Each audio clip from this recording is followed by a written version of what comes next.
So Slate got gelded, and he's been a little bit cranky ever since.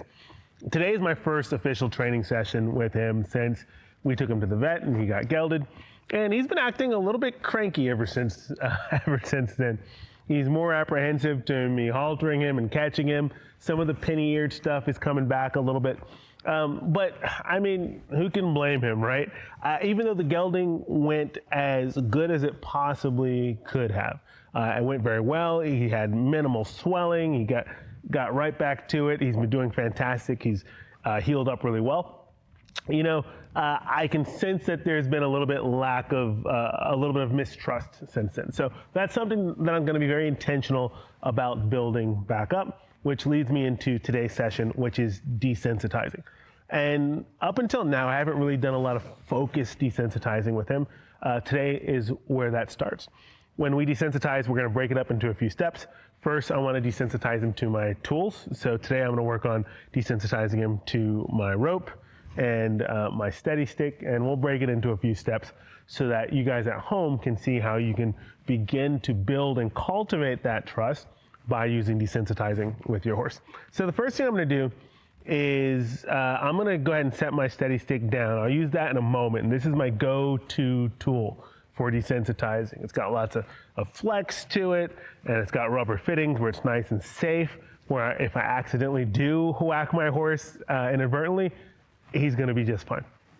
So I'm going to set my steady stick down, and I'm going to start with just my rope, right? It's important that he's okay with the rope on my rope halter here, and that he's comfortable with that. And you can see even now, just kind of getting into position, he's kind of moving.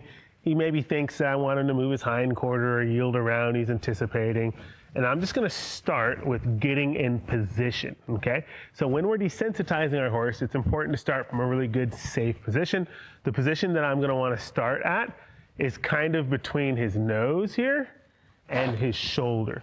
And you can see, even with my hand coming back here, he's a little bit worried about that. But I need to be able to start with just being in a safe position where he's not trying to herd me, okay? So you can see that when I approach him, he kind of tries to keep me at a specific spot where he can kind of keep me in front and see me. And again, that's going back to working on that trust. Can I get behind this eye and rub and love? There we go. Rub and love on him without him thinking that he has to kind of creep back and be able to keep an eye on me just to watch and see what I'm doing. So I'm going to step him right back up here. Good boy. I'm going to give him a rub over his eye. I'm going to step up. I'm not going to fight him, but I'm going to try to just add a little bit of pressure here at the halter to encourage him to stay with me, okay? And I'm going to come right behind this eye here. Good. There we go. Good boy. I like that. Give him some rubbing and loving up here, between the ears, over his neck here. I'll rub and love on him. Just want him to know that there's nothing to worry about if I'm back here. Think about when that time comes when I ride him, like he's got to be okay with me being back here, right? Because that's where I'll be when I'm in the saddles. I'll be way back here. And so I need to make sure that he's okay with that. Now we got to build this trust. Be very intentional about how he's handling things. And he's being a gentleman right now, you know, even though he doesn't want me back there, he's not being ugly or mean or nasty, which if you haven't been following this horse and this is your first time watching, this is a horse who has had a tendency to bite, to strike, to kick, to charge, to come at you. But he's doing really well right now, aren't you, bud? Okay, so I'm gonna stand right here. Right now you can see I got a little bit further between his nose and his shoulder here. My toes are kind of lined up with his front feet.